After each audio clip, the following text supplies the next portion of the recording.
After 2,300 days, the prophecy of Daniel 8 was said to awake.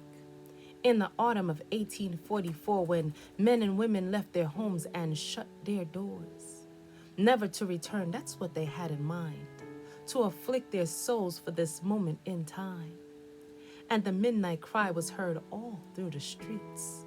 Christ's second advent was a message so sweet that turned bitter in the stomach when days turned to weeks and months into years, and we are still here. Many saints turned into sinners and fell off the path, concluding that Christ ain't returning and that's the end of that.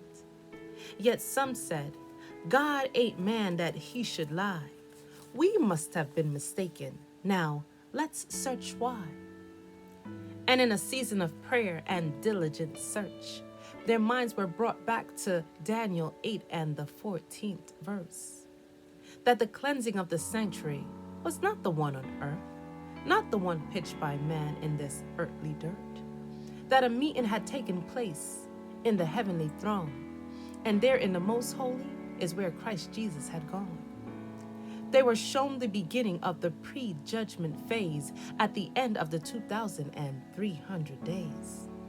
We have types and antitypes, models and the actuals, all pointing to the finished work of our salvation.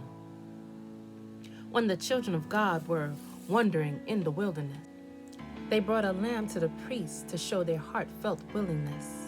Sins confessed on his head along with all their wickedness. Lamb slain, blood drained, that was what sin cost. The blood of the lamb was shed on Calvary's cross. The sins of mankind were placed on him, who was perfect, holy, and never had sinned. He was the lamb who took our place, and on his head was the priest's hand placed.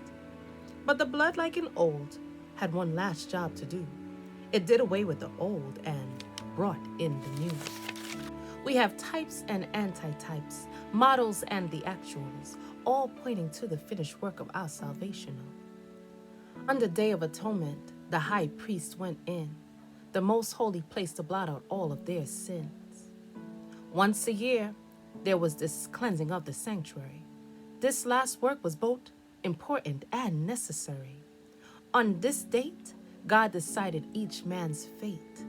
By his holy commandments were all lives weighed.